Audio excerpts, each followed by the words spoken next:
Hello, welcome.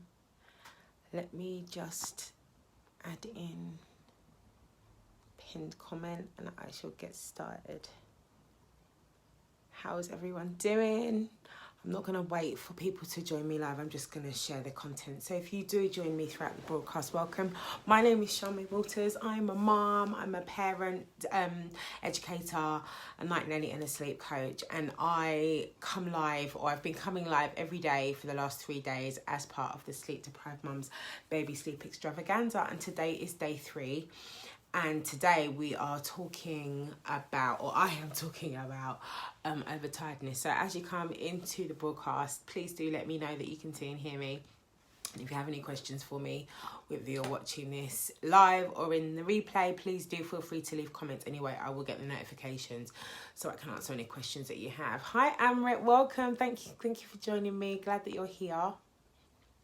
Also, if you're watching this and you feel like anything that I'm sharing throughout this broadcast is of help for you or anybody else, or if you might have a mum friend who is really struggling with helping their little ones to sleep and you think that this broadcast would be of benefit to them, please feel free to share that with them too. I think there's a share button either here or here.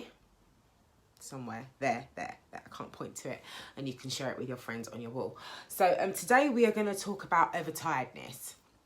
For the last 2 days, today's the day 3, Monday we spoke about how light exposure can be used to help influence your circadian rhythm, so that your little one, or your baby's circadian rhythm rather, so that you can influence your baby's body clock to recognize ideal times for them to be awake.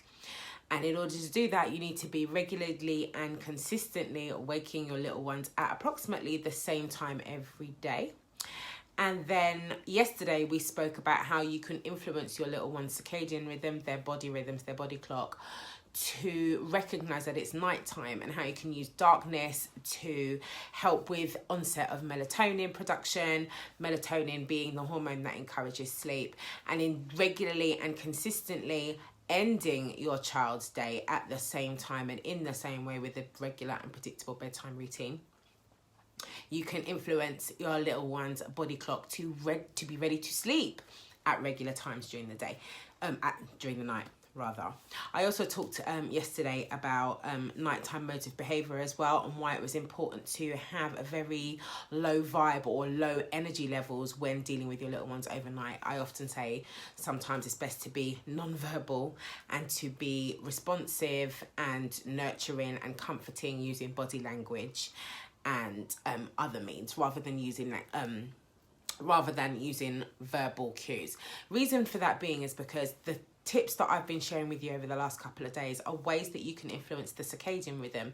Now, the circadian rhythm is the physical, mental and behavioural changes that happen in a daily cycle, i.e. they happen every day, and you can influence your circadian rhythm with getting tongue-tied today, with environmental influences, and also with social and behavioural and physical cues as well. So things like eating meals at regular times can massively influence your circadian rhythm. So this is why when you go on holiday, the best way to avoid or to minimise jet lag is to get onto local time straight away, to start eating meals at local time, and to get up and go to bed at local time as well. That is how you help your body's body clock, i.e. circadian rhythms, adjust to different time zones. And it's the same principle at home as well. If you want to set your baby's body clock, you need to be in the habit of waking at the same time and exposing your baby to broad spectrum daylight as early on in the day as possible, and also ending the day and exposing them to darkness and dimmed light as the evening progresses, so that you can encourage that release of melatonin that helps them to feel sleepy. Now, during the day, there are times when we want our little ones to nap, and we all know that naps are important, and sometimes many parents really do struggle with getting their little ones to go off to naps. Naps are notoriously difficult to master sometimes, especially if your little one is under 6 months. Having regular and predictable naps can be really, really challenging. However, if you don't get the timing of naps right, it's important for me to say this, the timing of naps is a lot more important than the location or where your little one is sleeping. Now, napping on the go is tends to keep little ones in more active states of sleep. So I'm not going to say napping on the go is a bad thing, but if napping on the go is happening at the right times, it minimizes overtiredness, which is the enemy of overnight sleep. And here's why. Overtiredness, which is basically when your little one has been awake for too long and doesn't get the rest that they need, has an impact on your little one's system that can make getting to sleep challenging when it is time for them to sleep, but it can also make overnight sleep really, really challenging, and it can also contribute to frequent early wakings as well. The reason for that being is because for everybody on this planet who needs to sleep, the drive to sleep as we get older takes longer and longer. However, the younger we are, the drive to sleep increases quickly. So that basically means from the moment we wake up, we wake up with our sleep tank full, so to speak. So you wake up with a full tank of energy. And as the day progresses, we use up that tank. And as the tank becomes empty, we need to rest.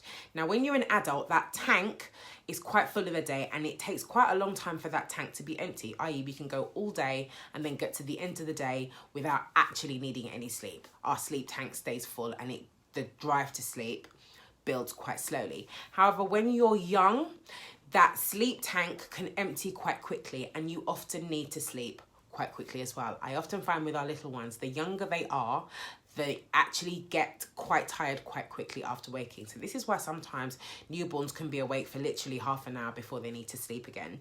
This is why sometimes your 4-month-old will wake up at 8 o'clock and by 9 o'clock they are ready to sleep. That's because the drive to sleep has built quite quickly, and before you know it, their sleep tank has emptied and it's time for them to get to sleep. Now, what happens if your sleep tank empties and you don't settle your little one to sleep?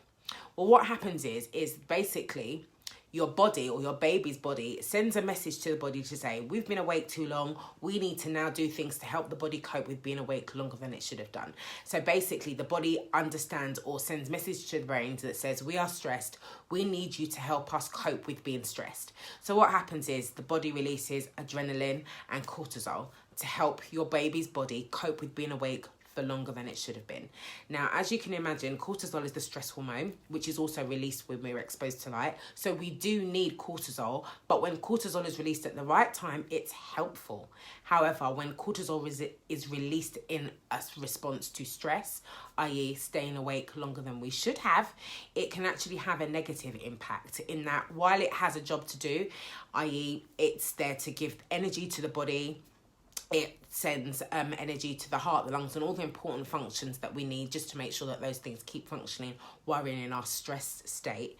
However, the more stressed we become, or the more overtired your little one becomes, the more of this cortisol and adrenaline gets released into the system. Now, we know what cortisol does, but we also know that adrenaline is the fight or the flight hormone, i.e. it helps your baby either fight sleep or run away from it, I like to say. So basically what this adrenaline and this cortisol does is it helps your baby to stay awake and to function in the awake state because they haven't got the sleep that they needed. However, the longer that your baby stays awake, it often seems like when they get overtired, this adrenaline and cortisol release will give them an extra rush of energy. So it's almost like your little ones get a second wind all of a sudden. So you might notice your baby gets tired, becomes irritable, and you think, okay, right, I'm going to settle them for a nap, but I'm going to go and put a laundry load on or something. And then you come back and your baby is all of a sudden full of energy, full of beans, seems really happy. And you think, well, actually, they're okay. They don't need a sleep. That sudden burst of energy that they've had has been that hormone release that has been released in response to the stress of being awake for longer than they should have. And it gives them all this extra energy. The only thing is that this hormone release kind of acts like coffee on the system. So you know when you've had a late night, I'm talking about adults now, you've had a late night, you're really tired, and you drink coffee to help you cope and stay awake. Now, the annoying thing about coffee is that it doesn't stop you from feeling tired, but it does make staying awake a little bit easier. But when you do need to get to sleep, because you've got this coffee hanging around in your system, it's much, much harder for you to get to sleep. And then when you do get to sleep, you really struggle because you've got all this coffee lying around in your system. And cortisol kind of acts the same way, in that it makes it really challenging for your little one to get to sleep when they need the sleep that they need. So you'll often find that if your little one becomes overtired, getting them down for naps and getting them down at bedtime can be a lot more challenging, even though you know they're tired. And secondly, you'll often find that once you do get them to sleep, sometimes they will have what's called a hypnic jerk, where they'll jerk awake. So you think that they're really tired. You think that they're really tired, so you settle them off to sleep, they crash into sleep, and then 10 minutes later, they jerk awake because they've had this hypnic jerk. Hypnic jerks tend to happen in your little one when they have become overtired. So they wake up suddenly after 5 or 10 minutes, and it seems like they're quite it seems like they're ready to wake up, but they're not. This hypnic jerk has woken them up, and sometimes it can be even harder to get them back to sleep. Or what happens is that they really struggle to stay asleep, so they'll sleep quite restlessly, they'll be waking up frequently, and you might need to help them to nap to settle back to sleep during the night. I often find if you are not timing the naps for your little ones right during the day, i.e. if they're frequently getting overtired and not catching up on the sleep that they need in the form of the right nap times and the right nap lengths, I often find that the overtiredness that they experience during the day can have a cumulative effect and make night wakings a lot more frequent. I have had many families where we've been experiencing hourly wake-ups often, and sometimes just simply restructuring the daytime naps so that you get the right nap gaps between each nap, so that baby doesn't get overtired. Sometimes just structuring the daytime sleeps that your baby has is enough to give them get rid of the overtiredness that is causing sleep difficulties and minimize the frequent night wakings. I have had clients who have had babies waking up every hour on the hour, and then when we sort out the daytime naps, you know, those hourly wake ups have gone down to just 1 or 2 wake ups in the night, and they're brief ones where you just need to feed them and get them back to sleep. So you're probably thinking, okay, now that I know that overtiredness is not my friend, how long should my personal little one be awake before I need to settle them for a sleep? This is the tricky bit. Now, the thing is with nap gaps or awake windows is that I often find they're a lot shorter in the morning. Here's what I mean. So say, for example, your baby's had a really good night of sleep and they've slept till 7 a.m. This baby is 4 months old. They slept till 7 a.m. I often find that in the morning, they'll be up at 7, but they'll be probably starting to get tired after about an hour and a half. Sometimes even short, sometimes it can be as short as an hour. Sometimes it can be as long as an hour and a half. It varies from baby to baby. The best way that you can tell the ideal awake window in your little one is to just pay attention to their tired cues. Pay attention to the things that they do, that kind of the subtle things that they do, the early tired cues that they give you that let you know that they're tired. So these could be things like suddenly losing interest in an activity that seconds ago they were thoroughly engaged in and found highly amusing. Sometimes it can be rubbing eyes, pulling ears, avoiding your gaze just all of a sudden. But when you can recognise those early sleep cues, you can start to realise, okay, baby's getting tired and it's time for me to settle them to sleep. So you'll often find that if baby's waking up at 7 and they've had a good night of sleep, especially if they've had a good night of sleep, I find they get tired much quickly. That first nap gap in the morning is often the shortest one. So I'll often find with a baby who's about 4 months old, that first nap gap can sometimes be as short as an hour 15 minutes. I find the maximum time that a 4-month-old should be awake in the morning is probably about an hour and a half, and that's pushing it. That's pushing it. But then you'll often find after they've had that morning nap, the nap gap will get a little bit bigger.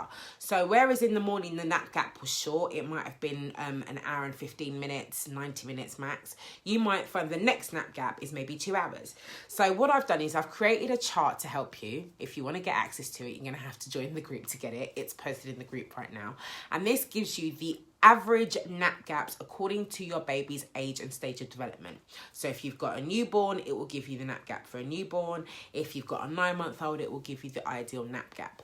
Remember, the whole purpose of naps is just to minimize the stress response caused by increased sleep pressure. That is the official definition of a nap according to Lindsay Hookway, who is the author of a really, really good book that I've read countless times, called the Holistic Sleep Coaching Book. So if you are interested in sleep coaching or learning about sleep, that's a fantastic book that I highly, highly recommend, because it looks at sleep more holistically rather than just as a behavioural issue. So that's all I wanted to share with you today. Did I keep it to under 10-15 minutes? Almost. So I don't have any questions posted. I haven't seen any come up so far. So thank you for joining me. I hope today's information has helped. If you would like email updates of when I go live, mine looks really red there. If you'd like email updates so that you know when I'm going live tomorrow, all you need to do is click the link in the pinned comment or in the caption above and just enter your email address, and I will send you the updates and the access to the Facebook group, which is where I'm hosting all the replays. I really hope you found today's information helpful, and I will see you guys tomorrow. Thank you. Take care. Oh, hi, Catherine. I'm sorry I missed you. Scroll back and catch the replay. Scroll back, and if you have any questions, I'm more than happy to answer them for you, and share this with your mum friends for me. Thank you so much, guys. Take care.